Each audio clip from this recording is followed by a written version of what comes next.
Welcome into another Tinfoil Hat Club, where today we make it clear that there's no such thing as heat culture.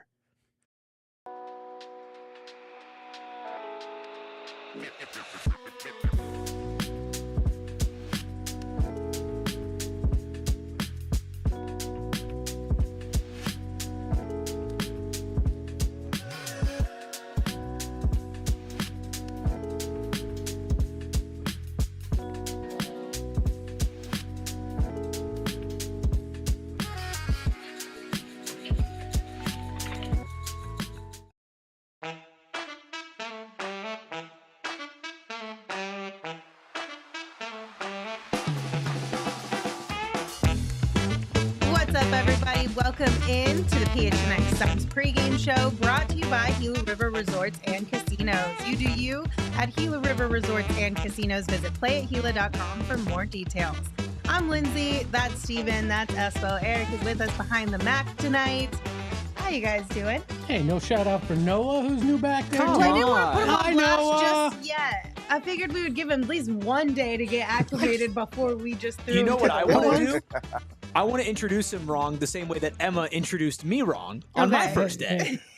I'm passing her the torch. I do. See, he doesn't want us to rookie haze him, but he wants to rookie haze I mean, Noah. of course. I'm not a rookie anymore. Eric's still a rookie. You know, you're a rookie in the seat out here when you get back out you here. Are. By the way, can I bring up a grievance? Sure. Because you know what, I'm mad today.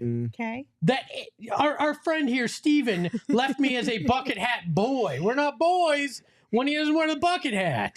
Dude's from Chicago. He's like, yeah, it's cold out here. That breeze is very winter. It's very Chicago outside. It's a dry cold. That's why. It's just very like it's Chicago a dry right heat. Espo, he left you on an island, though. I think you should feel some type of way about that. You tried to make a thing, and then Steven was like, you're on your own. You know what I Stop think instigating, You're first on of your all. own. You know what I think it is? I look so good in a bucket hat. I intimidated this man. Maybe. I'm trying to give him the ISO that he's been asking for. Maybe. I don't Dribble know. the play, call the ISO. I'm giving him the ball, giving him space. He didn't I don't want know that. I don't know. He wanted to only He ever. wants to play the pick and roll still. You can go get double team in there. Just leave you alone and you go ahead and do your thing. Big dog. I don't think that's what he wanted. Harf, harf. I just want to feel part of the team. Feelings. You didn't even know it, and you hurt his part of the feelings. team. Way to go, Steven. I'm used to Listen, being a lone star on this show. You got the win streak all on your Excuse shoulders. me. Oh my catching strays here. Steven, I've been a lone star on this show, and I just wanted a teammate. Wow.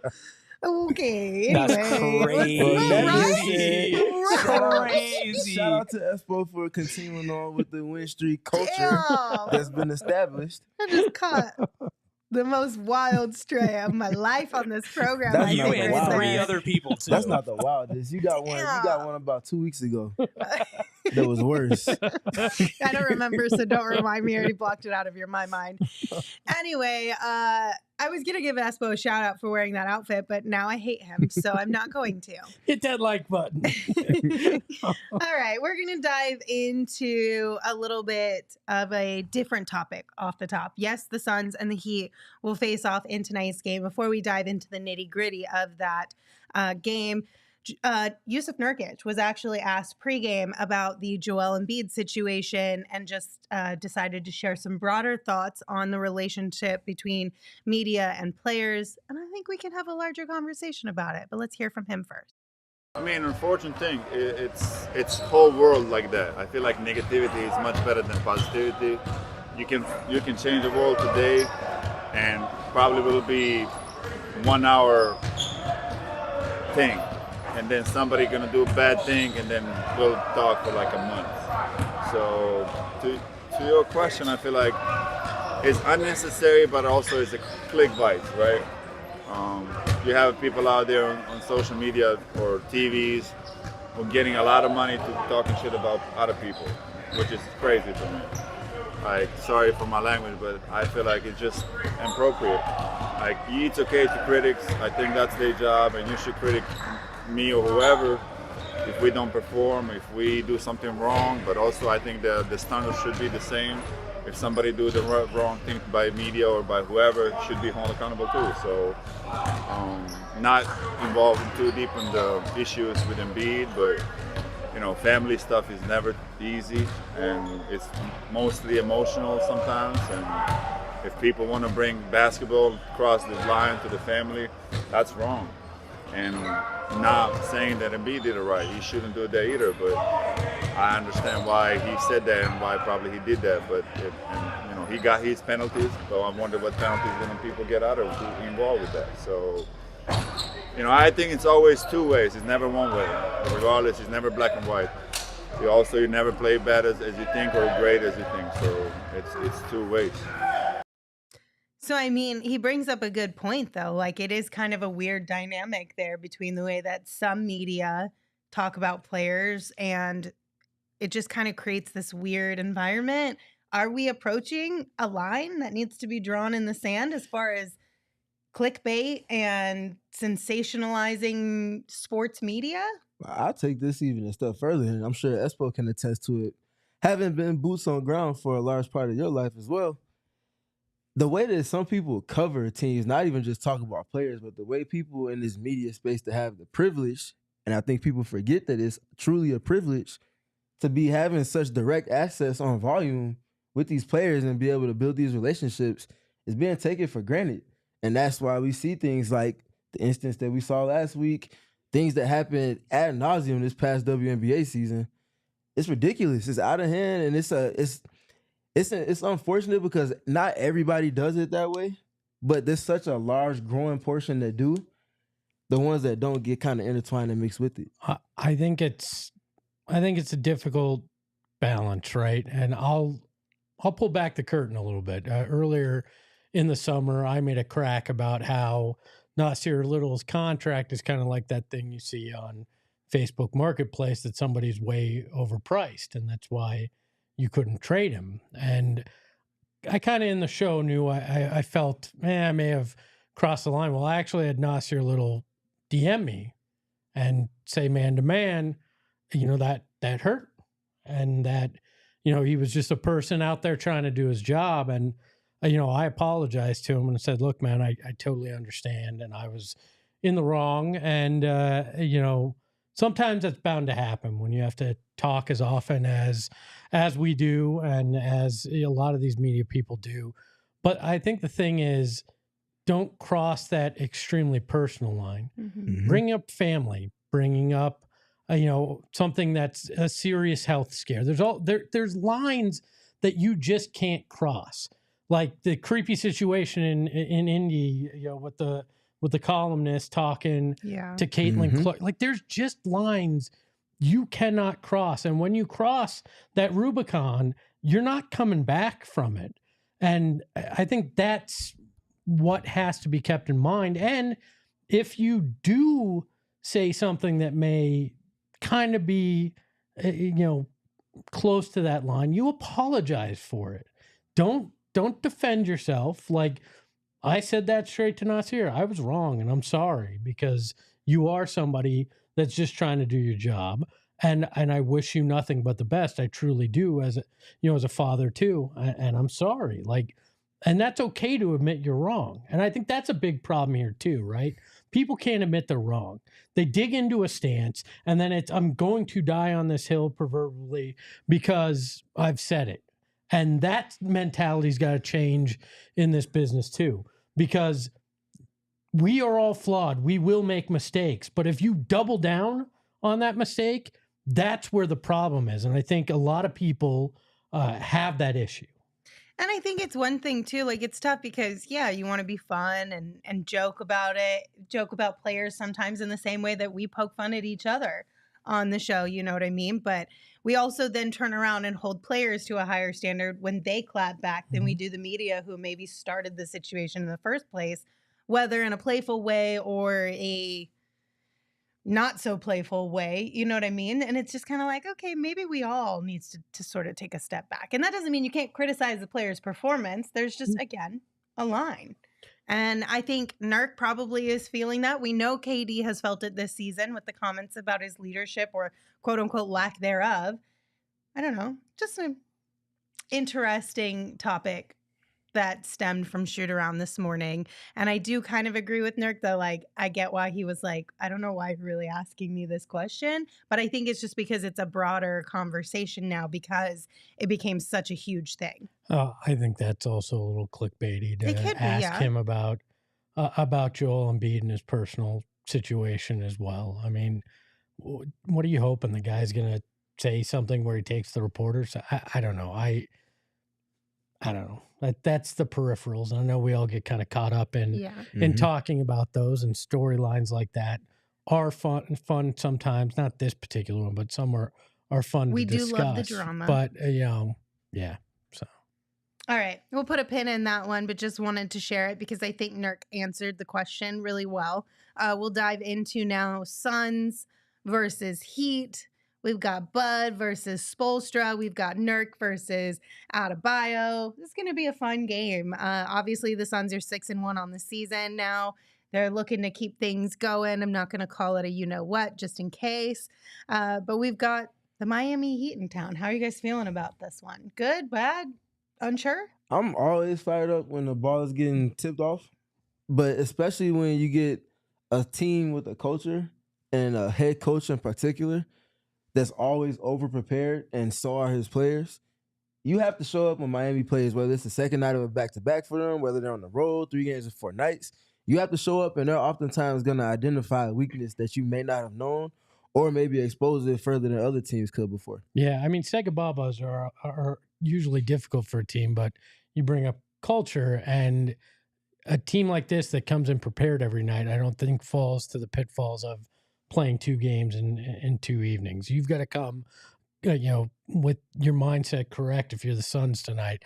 Rebounding is a concern for me this evening. I mean, obviously, Bam, unbelievable down low. This team is very good on the boards. I actually think they had 65 last night, if I'm correct. Like, this is a team where if you're not putting forth the effort, boxing guys out and going for that basketball, you're going to get out rebound pretty hard tonight. How are you feeling about that matchup between Bam and Nurk? As far as just, oftentimes Nurk does struggle against more athletic bigs. Are you feeling confident, or is it one that you're just going to keep an eye out on? And if things go south, hopefully Bud adjusts quickly? Well, I mean, that's what he's had to do. And I think obviously you're going to give Nurk his opportunity to start this game. And then you look at it, and if Bam is just making it where he can't play, you're going to have to look at, experimenting with some of those smaller moves, seeing what Plumlee can do, maybe even looking at Oso at some point. And this is the dance you're going to have to do all season. It's just a requirement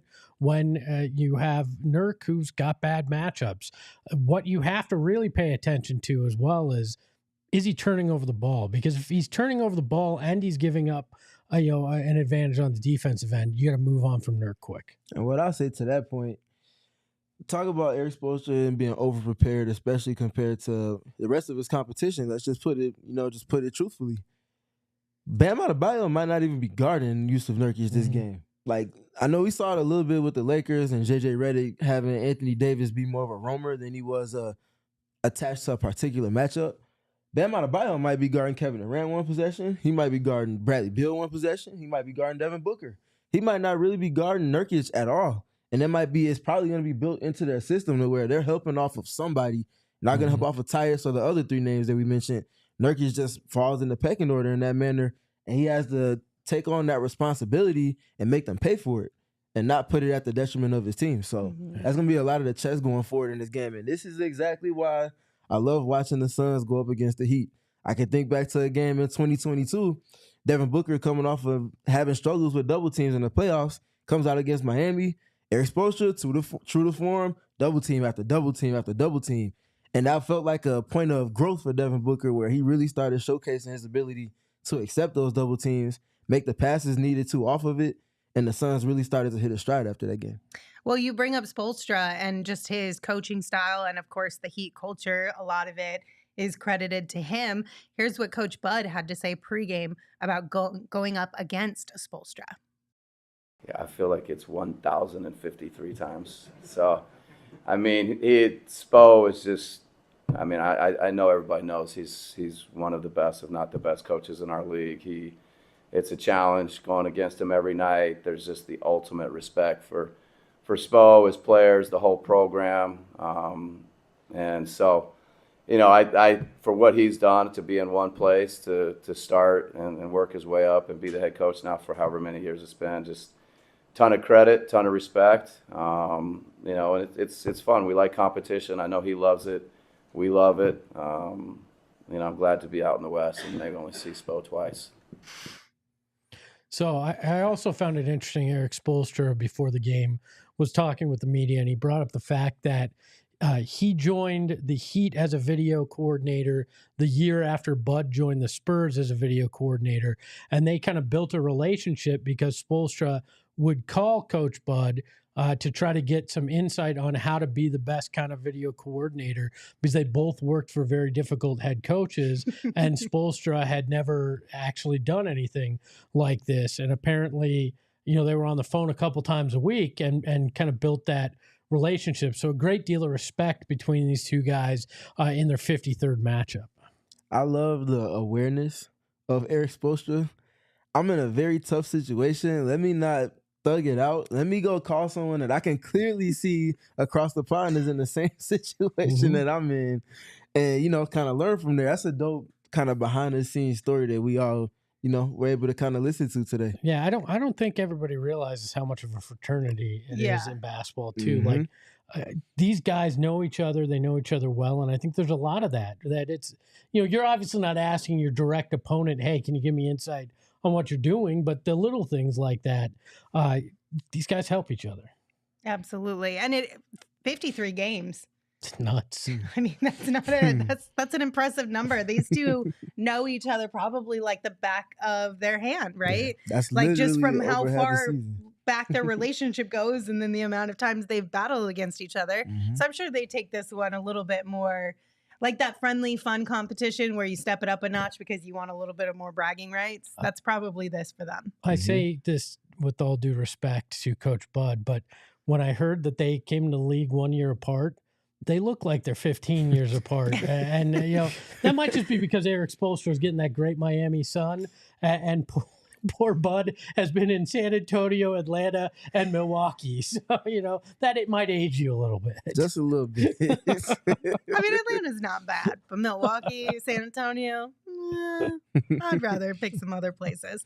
All right, let's go ahead and take a peek at the injury report for tonight's game. We're looking good on the Suns side of things. Bradley Beal, who had been questionable for the previous handful of games, was probable coming into tonight's game, which means we're making progress, you guys. And he is available in this one. Hopefully that right elbow sprain, soreness and injury he's been dealing with leaves us for good in the near future. And then on the Heat side of things, you got Jaime Jaquez Jr. out and Kevin Love out as well. I think one thing to watch with Beal, and we've seen it in the last few games, is the later in the game it gets, the more it seems to start bothering him. We've seen him have to shake that hand a couple times, that it's had an impact. I'll be interested to see if that returns tonight, or if we're past that point and he's really closer to full health than just trying to gut it out. Yeah, I agree with that. I really do wish we could have a direct conversation with someone on the athletic staff just for a better understanding. Because it just from the outside looking in, especially being a volume shooter and scorer, you have to use that right elbow. And it's like, if you're using it, how does it get to fully healthy if it's consistently in motion, you know? Yeah. We do have a super chat from Leo. Thank you, Leo. They said the dungeon will return tonight with a fire emoji. We have seen a little bit of a step back offensively from Ryan Dunn in the last couple of games, but who knows? Maybe tonight he'll go off and knock down 3 threes in a row. Look, if he comes out there and he locks down Jimmy Butler, I'll give him a standing ovation. I don't need threes if you go out there and you lock it down. Like, you can't go for 5 from deep. I don't need you to hit a bunch of threes if you're doing the job on the defensive end. And I'm excited about the Jimmy Butler matchup for him in particular, because Jimmy is a rough rider. You're going to take some hits. It's going to feel like you're in a boxing ring more than a basketball court across multiple stretches of the game, whether he's guarding you or you're guarding him.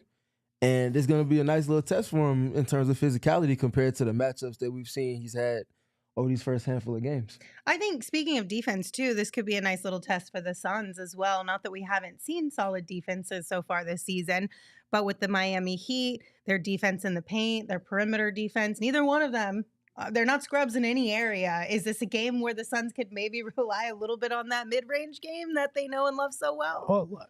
Or do you fight through? Well, what do you do Look, here? this is going to be another game. They had it against the Clippers, against Philly. This is another team that can muck it up, right? Mhm. This is a team that's going to try to get physical, knock you out of your game plan, and try to make you play their way. And I don't think you can give into it. You got to fight for positioning, get those threes, get them up. Because we saw the other night, Suns won almost every other category, but made threes, and they almost lost that game to Philly. So I think you got to continue to fight to play your game and hit those threes tonight and work around it. Now, they're still shooting middies at a high rate, though. Book and KD. Which I think that will continue tonight. Miami, for all the culture and everything that's preceded them, has been very middle of the pack to start this season. Mm-hmm. They've had the, I guess, the uniqueness about their defense. This has been on brand, but the execution hasn't been what their precedent and their bars typically is. So this is the perfect time for the Suns to pounce on that. What is going to be there for sure is the physicality part. That's not going anywhere. So seeing the Suns work through that, they had issues with that in their first time they played Miami, which was here in Phoenix last season. I don't think Kevin Durant was available. It was Bradley Beal and Devin Booker in that game. And they had to kind of work through some of their pressure counters. I think we're going to see a whole lot of that in this game tonight as well. Sean in the chat said, started that starting five doc, and Jimmy Butler is hilarious. The part where they showed his emo getup from Media Day last year had me dying. Anybody else sad we didn't get anything from Jimmy this year at Media Day? I was really disappointed. I know he was like, gotta lock in, whatever, but like, it's contract year, Lindsay. Yeah, that hurt on my heart. It's like I was excited. I'm either playing for a contract here or to get out of here, and I gotta take it serious. Although he was joking around. It was today like as getting he coal on Christmas Day, though. I'm not true. gonna lie. He was joking around when he came to the arena today. The NBA posted on, I think it was Instagram, where he's riding in on a cart. Why he is apparently, I mean, it ain't that long of a walk from that garage to the locker room. I've done it in that arena. And then he was giving the Heat social media guy a hard time saying, run him over. And I was like, all right, Jimmy's still having fun. Oh, yeah. He's still got that personality. Love Jimmy. But I was still disappointed. I was excited to see what was going to come next. Yeah, everybody was. You were not alone on that one. All right, Espo, what are the guys wearing tonight in this one? Oh, thank God they brought the purple back at home. We get the purple jerseys for the Suns against the Heat's white jerseys. Look, these Heat uniforms are clean. I've always loved the Heat font with the little flare off the end of the T. And the one thing I take umbrage with is they basically stole the Suns logo, flipped it the other direction, and said, Heat! So there you go. I mean, really, Heat's just a byproduct of what Suns provide, or the Sun provides. So really what I look at Miami as is the little brother of Phoenix. I mean, that's fair, I guess. I'm not mad at that. Aren't you glad we don't have a 2-shot that you're trapped in today? I mean, you were on the 3-shot there. Shout out Erik. I appreciate that. All right, who you guys got tonight and by how much? What are we rolling with? Well, I'm committed to the bit, so Heat by 1. Okay. I got the Suns by 8 for the reasons that I spoke to. Miami not quite where they desire to be yet. The Suns hitting their stride a whole lot sooner than them. I'm looking forward to seeing that come to fruition. So Erik and I both have the Suns by 6, so we're all feeling pretty positive about this one. I don't think it's going to be a cakewalk by any means. I hope that the Suns realize that even though the Heat are on the second night of a back-to-back, that you can't take that lightly, just like other teams can't take the Suns lightly, like the Mavs game, right? The Suns were on a second night of a back-to-back as well. That doesn't mean anything really in the NBA in this day and age. So hopefully we get a good full 4 quarters of Suns basketball in this one. We've only seen it twice in the last year. So. Well, we're speaking it into existence, okay? They bought into the threes and a whole bunch of other things. We're trying to shoot this one in there too. Steven, what do our friends at Bet365 think about this one, though? Yeah, so in alignment with everything that we've been speaking to, Miami not quite where they desire to be yet. The Suns are very much the favorite. They're -5 on the spread, and their money line is -200 as well. So I think things are going to align with that today in terms of what the outcome of the game is going to be. Yeah. Well, at least so we all have them covering the spread though with our picks. So might want to get in on the action on the Bet365 app. Not all of us. Well, you don't count. You don't really count. We're just rolling with that one. All right. It's time for our own pre-game picks presented by Bet365. Download the Bet365 app, use the code PHNX365 when you sign up. Choose your offer and find out why, whatever the moment. It's never ordinary at Bet365. Espo, what are you rolling with tonight? Oh, I'm just going to say it. It's time to nurk. I'm taking Jusuf Nurkic first basket, plus 850. Okay. I mean, I'm not mad at it. I don't think it's going to happen, but I'm not mad at it. You also didn't think Tyus Jones was going to take the first shot last game. He did, and he just barely missed it. Well, he missed it. So, Steven, what you rolling with? I got a nice little bet on the line today. Devin Booker for plus 25 points. Didn't have the game that he's expected to last time out. I'm expecting him to get back on that streak that got him player of the week in the week prior. Royce O'Neal, over 14.5 points, rebounds, and assists. He's doing that on average this season. And I think he's going to be in a Rough Rider type of matchup with the Miami Heat, and is going to need every bit of that for the Suns to win. I think he does it in points tonight. He might. He's done it in points alone the last 2 games, yes. Grayson Allen has been finding his stride the last 2 games as well. He's knocked down, I think he knocked down 2 the game before last and then 3 in the game prior to that. They're gonna need his spacing again tonight as well. And then with Bam Adebayo getting a double-double, that speaks for itself. He's the hub for everything they do offensively and defensively. They're gonna need him against Jusuf Nurkic more than anything tonight. He could have 20 and 20 tonight, and I wouldn't be shocked. So if it doubles up and gives me an extra 1,000 on that, then I'm all for it. A plus 1,000. I like that. All right, let's take a peek at what Erik is rolling with here on this one. Kevin Durant first basket at a plus 450. So Erik and Espo going head to head in the first few seconds of the game. Which means it'll be a book 3. It probably will. Right. Erik chose a layup. He didn't want no complications. Plus 450. Plus 450 is not bad. No, the layup being Kevin Durant is still plus 450. He definitely takes it for sure when he can. I've bet on that twice this season. I haven't hit once though. So if you get it tonight, I'll be really sad, to be completely honest. More with of you. a reason for me to cheer for it.